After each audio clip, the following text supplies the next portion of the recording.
Adventures of Sam Spade, Detective. Brought to you by Wild Root Cream Oil Hair Tonic, the non-alcoholic hair tonic that contains lanolin. Wild Root Cream Oil. Again and again, the choice of men who put good grooming first.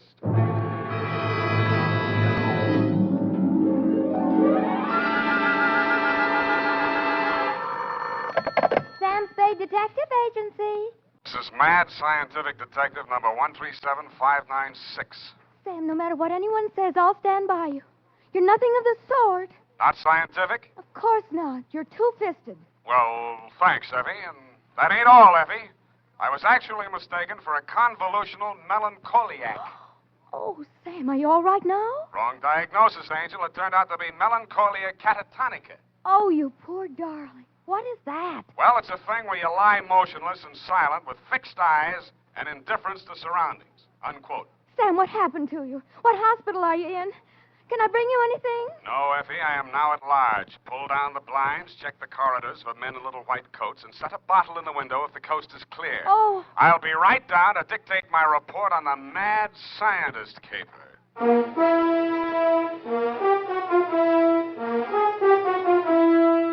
Dashiell Hammett, America's leading detective fiction writer and creator of Sam Spade, the hard-boiled private eye, and William Spier, radio's outstanding producer-director of mystery and crime drama, join their talents to make your hair stand on end with the adventures of Sam Spade.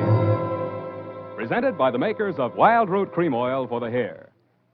Nobody has to tell you that a neat personal appearance can have a lot to do with helping you get ahead on the job. Now, the first step to a good appearance is well-groomed hair. And I mean hair that's groomed with Wild Root Cream Oil. Wild Root Cream Oil always grooms the hair neatly and naturally. It relieves dryness, removes loose dandruff. Yes, men, to look your best at all times, spruce up with Wild Root Cream Oil Hair Tonic. Again and again, the choice of men who put good grooming first. And now, with Howard Duff starring as Spade, Wild Root brings to the air the greatest private detective of them all in the adventures of Sam Spade.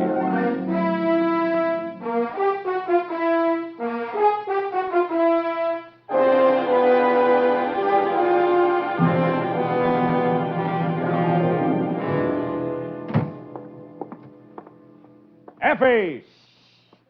Come in, Sam. The coast is clear. Where are you? Why is it so dark in here? Oh, I had to put the lights out. The blind stuck. I couldn't get it down. The heat's off, Effie. Let there be light. Oh, I'm so glad. Now, let me look at you. Don't look at me like that and stop whispering. Oh, Sam. Did you get me all upset like that just for a joke? It's no joke, sweetheart. You really sick? Yeah, just sick of some of the types I made in this business. Oh, that. Date, July 25, 1948, to Detective Lieutenant Dunne, Homicide Detail, San Francisco Police, from Samuel Spade, license number 137596. Subject, the Mad Scientist caper. I worry so. Dear Dunne, he looked like a mad scientist, and that's exactly what he was. His eyes had a wild gleam in them, his hair was a wild tangle, and he was wearing a wild assortment of clothing that looked as if they'd been slept in shifts. He leaned across the desk at me and said, "They have stolen my secret formula." They had. Gee, that's too bad. Oh, you think I'm crazy? I don't know yet. I just met you. My name is Raymond Fox. Does that mean anything to you? Raymond Fox. Yeah, I think it does, but I don't quite remember what. I invented the helioscope. Helioscope. No, that wasn't it. I also synthesized hydroxylamophotochronoton. That was it. Yes, but unfortunately, production costs were prohibitive. Uh-huh, but you didn't let that discourage you. Oh, no, indeed. You see, after a brief illness, I was back in my laboratory, perfecting my greatest contribution to science, what may prove to be the greatest contribution of science to humanity. I call it penetron. Penetron? That is what they have stolen, the secret formula for penetron. Penetron, huh? Now, what exactly is penetron, Mr. Fox, and who are they? Well, penetron is a plastic with a molecular structure which repels atomic radiation more efficiently than lead, yet weighs less than aluminium. Oh, that. Do you realize the significance of this? Well, Imagine a motor no larger than a cigar box, with a power potential that even I don't believe, but they do. Who's they? Grierson Enterprises. Now, how do I know this? When I applied to the patent office to protect my discovery, I received this letter. Here, go on, read it for yourself. Commissioner of Patents, Washington, D.C. Dear Mr. Fox, your application for patent on formula designated under the trade name Penetron is hereby rejected. You see. Both formula and trade name, together with descriptive material identical to yours, have been registered by Mr. Albert Grierson, Grierson Enterprises, San Francisco. Very truly yours, George Sherman, Acting Deputy Assistant Commissioner. There. You see? Yes. You don't need a detective, Mr. Fox. What you need is a good patent lawyer. Lawyer? I have one. A legal ball of fire named Roscoe Manning. You know this scoundrel? Yeah? He's got an okay reputation. And I am paying for it. $3,000 in retainers. And now he tells me he can do nothing. Insufficient evidence, he says. What is this outfit, Grierson Enterprises? Yeah, a snare in a delusion, with rented furniture, unscientific ventilation, and dirty work at the switchboard. Mm-hmm. How did they get hold of your formula? Well, it must have been while I was ill. They came and took it away. Out of your laboratory? Oh, well, what does it matter where? I've got to start someplace. Start with the man. I promise you he's a crook. If he steals from me, he's stolen from others. If we can prove that, then I have a case. Well, I can't promise you anything, Mr. Fox, but I'll see what I can do. Will $100 be enough for your retainer? Too much. 25 now, and the balance if I can do anything for you.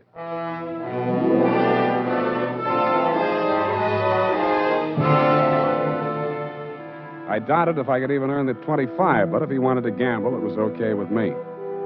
The offices of Grierson Enterprises were pretty much as he described them, a beautiful front, especially at the switchboard. Grierson Enterprises, good afternoon. No, Mr. Grierson's out of town. No, I don't know when to expect him. I'll be right with you. That's good news. Grierson Enterprises? No, he is not.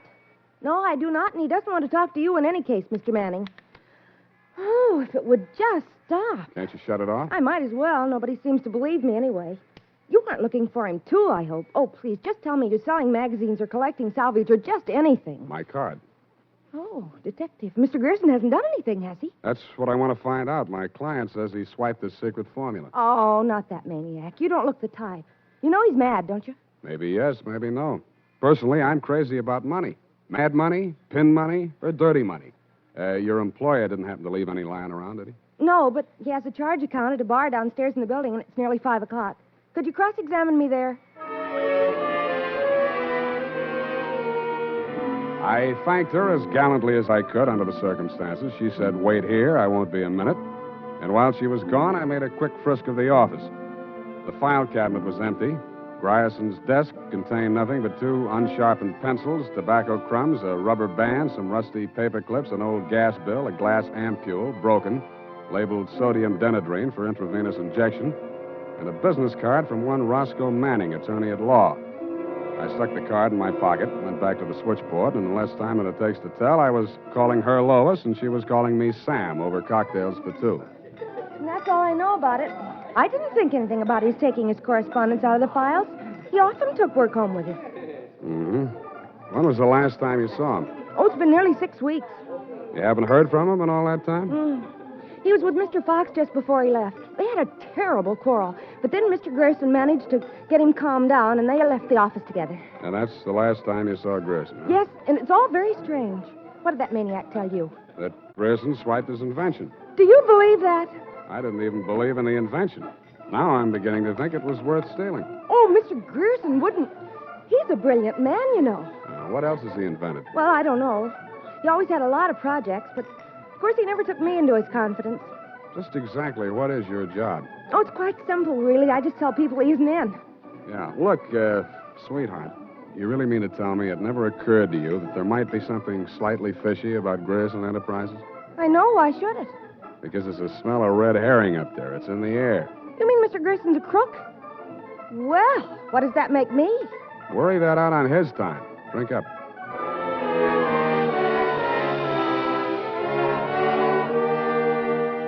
She looked as if she were telling the truth. Though with women, especially blue-eyed women, that doesn't always mean anything. If she had anything more to tell, she obviously wasn't ready yet to tell it. I asked her to come up and listen to my Herb Jeffries records.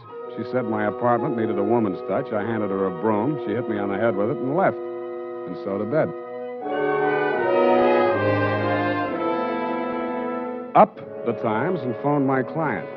He wasn't in. Then I phoned a guy I know who sometimes knows about things and asked him what sodium denadrine was.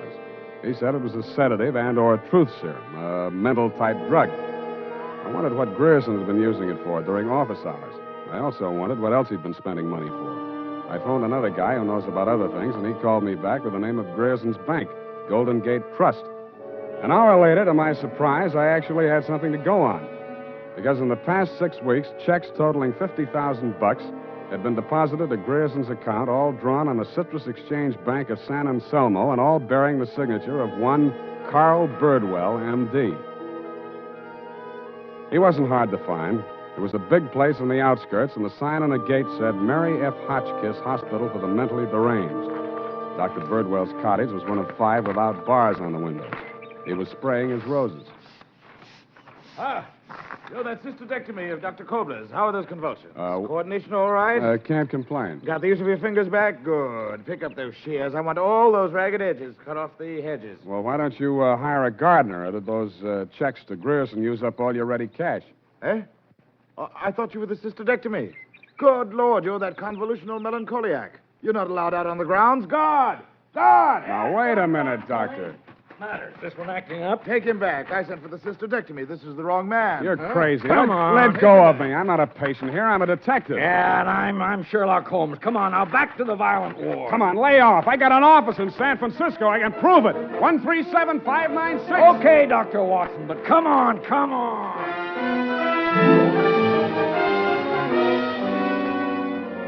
And in more time than it takes to tell, due to the guard's jiu-jitsu, I was disrobed, straitjacketed, and rolled into a wet sheet. A full-fledged inmate of the Mary F. Hotchkiss Hospital for the Mentally Deranged, which is exactly where I belong for having taken Mr. Fox's $25.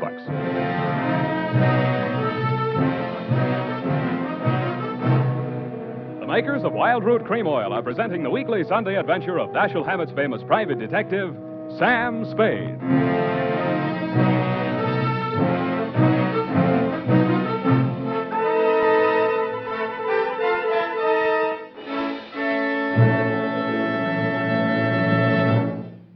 If you want the well-groomed look that helps you get ahead, socially and on the job, listen.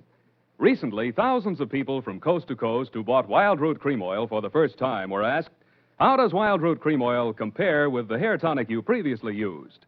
Better than 4 out of 5 who replied said they preferred Wild Root Cream Oil. And no wonder. Wild Root Cream Oil grooms the hair neatly and naturally, relieves annoying dryness, and removes loose dandruff. What's more, non-alcoholic Wild Root Cream Oil is the only leading hair tonic that contains soothing lanolin. So ask for Wild Root Cream Oil Hair Tonic. Again and again, the choice of men who put good grooming first.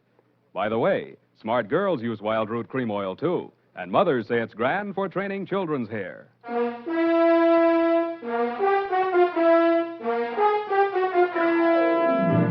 And now, back to the mad scientist caper. Tonight's adventure with Sam Spade.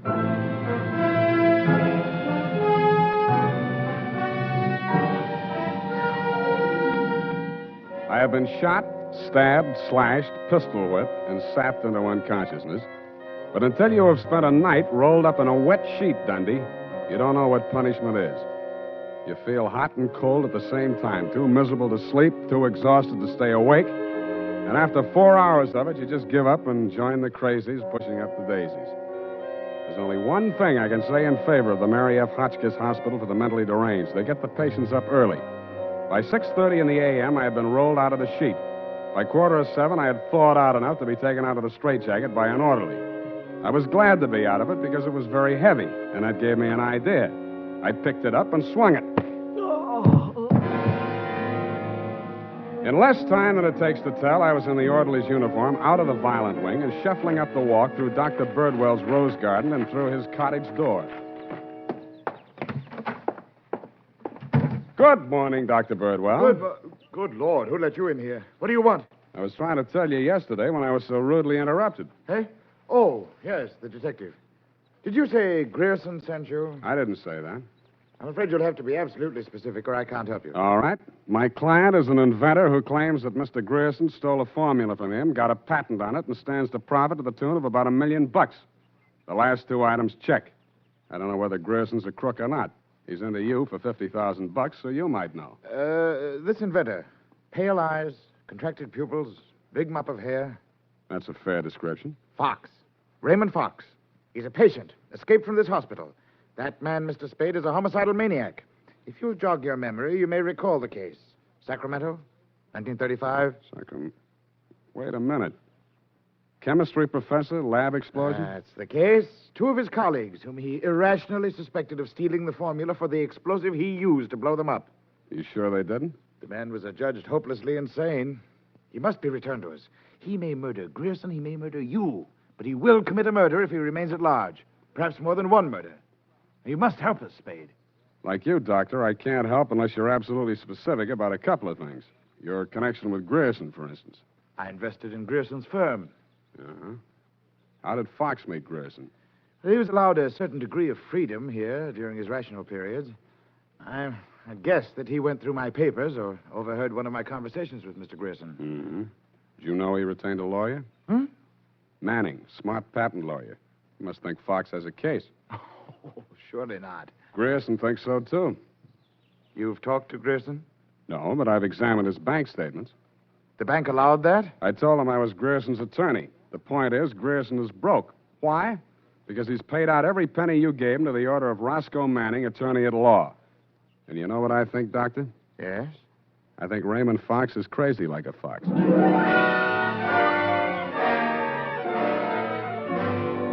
I had the same idea about Dr. Birdwell, but I didn't say so. I didn't feel up to spending another night in a wet sheet. I also didn't feel up to the interview that was awaiting me outside the gates. A limousine, only a little longer than a hearse, was standing at the curb. A round, pink head with a gray Homburg on it bobbed out at me from the driver's seat and said, Mr. Spade? Yeah? Roscoe Manning. How'd you do? About $49,975 less than you've done in the caper so far. The law is a lucrative profession, my boy. Get in. I'll drive you back to town. No charge? I'll even give you some free advice, sans retainer. Well, sir, you are an elusive chap.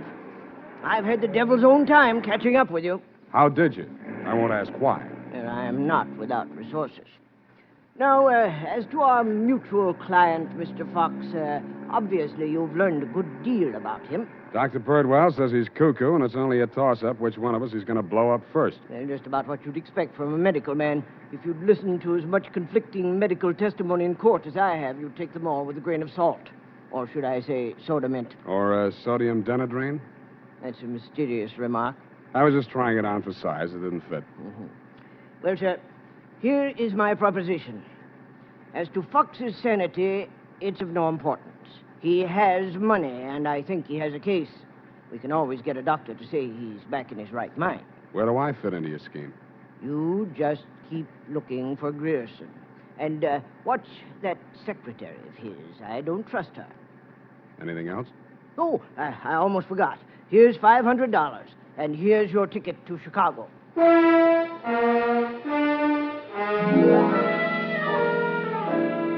don't know why, but somehow I got the impression that Mr. Manning was trying to get rid of me. He should have used that ticket to Chicago himself. We stopped at Sausalito for breakfast, and the condemned man ate a hearty meal. We drove the last mile through the Marina District and pulled up in front of his house. Well, sir, have a nice trip. Or take the car, Mr. Spade. I'll pick it up at the depot. Goodbye. It's been charming. Goodbye. He backed across the sidewalk, waving, and I waved back. Then he went up 3 steps, put a key in his door, and opened it. It didn't do much damage to the house, but all the king's horses and all the king's men couldn't put Roscoe Manning back together again. I got out of the car and just made it up the steps when it happened again. I hated the look, but I did. Where the limousine had been parked with me in it was a smoking heap of scrap metal. I then headed for the nearest phone booth and, pausing only to inspect it for mines and booby traps, dialed the number of Grierson Enterprises. Grierson Enterprises. Lois, Sam Spade. Sam, darling, thank you for the present. What present? I haven't had a chance to open it yet, but I think I can guess what it is. A traveling clock. You mean a package arrived and it ticks? Oh, darling, don't be such a tease. Now, Lois, listen. Oh, all right, I'll open it now. Throw it out the window. No, don't do that. Pedestrians, innocent bystanders. Have you got a metal wastebasket there? I think so, yes. Well, fill it up with water and throw the package into it. And ruin my lovely clock? It is not a lovely clock. It's a lovely booby trap. Oh, go on. I'm serious. Manning just got one of them, and what's left of him is on the way to the morgue. Oh, I think I'm going to faint. Lois! Lois! Wake up! Pour some water on yourself. Hello, hello!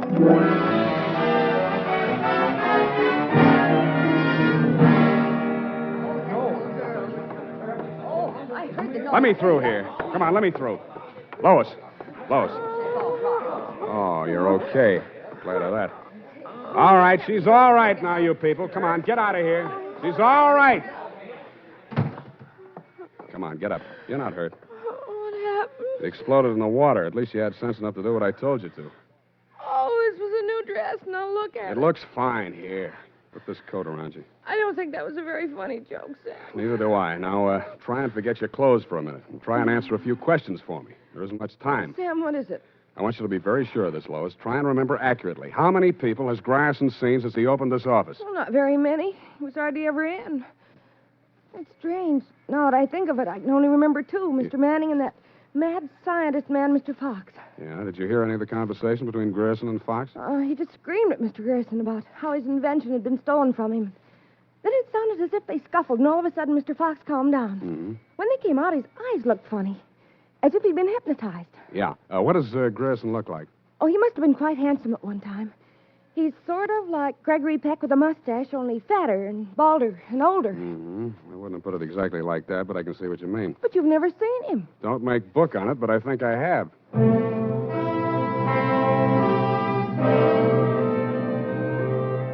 I made 3 phone calls. One to a crime reporter I don't like very well, giving him a false story on the death of Lois, Grierson's secretary. Another to my client, the mad scientist, alias Raymond Fox. And one to Dr. Birdwell. Then I went to my apartment and waited. My client arrived 5 minutes before the doctor. When Birdwell came in, my client said, Aha! That's he. He stole my secret formula. Now, Raymond, you're getting confused again. Oh. I'm the doctor, don't you remember? That's not true. Your name is Grierson. Oh, he's much worse. These identifications. Now, you must try to remember, Raymond. Nobody's going to hurt you. But you'll be much sicker if you don't remember. But I do remember. I remember everything. Do you remember setting the bombs at Manning's house and the one you sent to Mr. Grierson's office? No. Grierson isn't dead. You're Grierson. No, Grierson isn't dead. Only that poor girl. No. She didn't steal my formula. It was you. Oh, you're trying to mix me up. I'm trying to help you. Now, roll up your sleeve. I'll give you something to quiet your nerves, and we'll go back to the hospital. Put it away, Doctor. You've helped him enough. Huh? Now, look here. This man is my patient. He needs medical attention. I won't argue with you, but I think he'd better get it from some other doctor. Right now, he's making more sense than you are. Just keep on the way you're going, Spade, and I'll have you back in that wet sheet. I did it once, and I can do it again. Sit down. You got delusions of grandeur. Stop shaking, Raymond. I said you're making more sense than he is, and I can prove it. You think you're very astute, don't you? No, I'm stupid, but I'm lucky. I should have tumbled to the whole caper when I found that you'd invested 50,000 smackers in Grierson Enterprises. When I found out that Raymond was an escaped patient, I should have tumbled to what that Denadrine vial was doing in Grierson's desk. I should have known then that you and Grierson were one and the same person. I told you. When I discovered that you'd paid Manning all that shakedown money, I should have known you were planning to knock him off and everybody else who could identify you. But it didn't work out that way. I got out of the car before it blew up. Dumb luck. And you can identify me as Grierson? I don't have to. Come. Surely you're not counting on Raymond's sanity to that extent. He can't even remember that I was his doctor. Can you, Raymond? You're trying to mix me up. You stole my formula. I didn't kill them, did I, Mr. Spade? Now, lie down on the couch and relax, Raymond. Don't worry about a thing.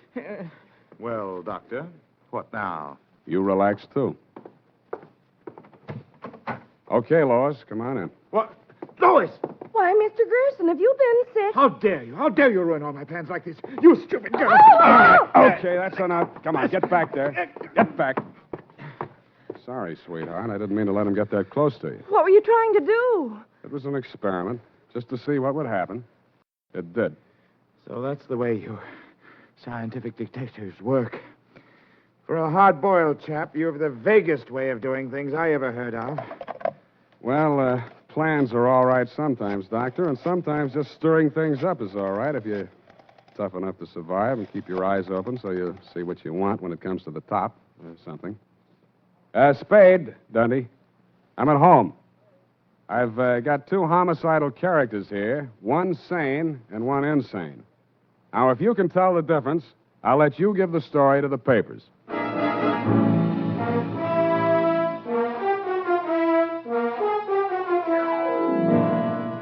And that, Lieutenant D, is the crop. You picked the wrong one. Figures. It's as simple as this. Raymond Fox was the loony, but Birdwell, alias Grierson, conceived and executed the whole scheme, including the explosions. Don't worry about Fox. He's now back at the hospital working on a new secret formula. I don't know what it is, but it might be an anti-truth serum, because that's how Birdwell got the penetron formula, by using truth serum on the mad scientist to make him talk. Any way you figure it, he's crazy like a fox. His enemies are all dead or on their way, and he's as snug as a rug in a bug house. Period. End of Looney Tune. Well, of all... Well, just imagine. Well, it takes all sorts to make a world, I guess. Well, I guess you never spoke a truer word, Effie, but don't forget a stitch in time saves 9. Don't feel too badly about it, Sam. Better late than never. You took the words right out of the horse's mouth, but it's later than you think, Angel. Type that up, Angel, and while you're at it, see if you can think up a way to teach an old dog new tricks.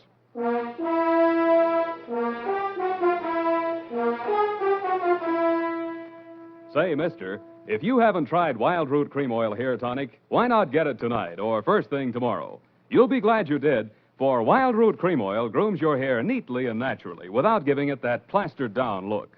Wild Root Cream Oil also relieves annoying dryness and removes loose, ugly dandruff. Simply step up to your drug or toilet goods counter and ask for Wild Root Cream Oil in the big economy bottle and the handy new tube that's easy to pack when you travel. Also, ask your barber for a professional application of Wild Root Cream Oil Hair Tonic. Again and again, the choice of men who put good grooming first. Well, here it is, Sam. And I've been thinking over what you said. Which? About teaching an old dog new tricks. Mm-hmm. You're only as old as you feel, Sam. Then send in the application for my old age pension. Oh, Sam, I won't let you talk that way now. You're just tired and nervous and run down. Yeah, backaches, stay-up nights, sour racket. You're just feeling sorry for that Mr. Fox. I wouldn't worry about him. As you pointed out, he's safer where he is for all concerned. Mm-hmm. And after all, necessity is the mother of invention. What's that got to do with anything? Well, he's an inventor, isn't he? Oh, that. You see? All's well that ends well. Good night, Sam. Good night, Pollyanna. Pollyanna. Oh, she's a glad girl. Oh, no, Sam, that's Shakespeare, that old... You know best. All ashore that's going ashore. Good night, sweetheart.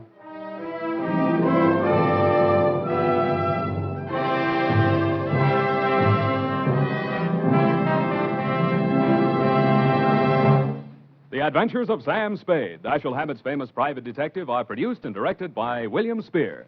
Sam Spade is played by Howard Duff. Lurene Tuttle is Effie. The Adventures of Sam Spade are written for radio by Bob Tallman and Gil Dowd, with musical direction by Lud Gluskin. Gil Dowd directed tonight's broadcast in William Spier's absence. Join us again next Sunday for another adventure with Sam Spade. Brought to you by Wild Root Cream Oil, again and again, the choice of men who put good grooming first. This is Dick Joy reminding you to... Get Wild Root Cream Oil, Charlie. It keeps your hair in trim. You see, it's non-alcoholic, Charlie. It's made with soothing lanolin. You better get Wild Root Cream Oil, Charlie. Start using it today. You'll find that you will have a tough time, Charlie, keeping all the gals away. Hiya, Baldy. Get Wild Root right away. This is CBS, the Columbia Broadcasting System.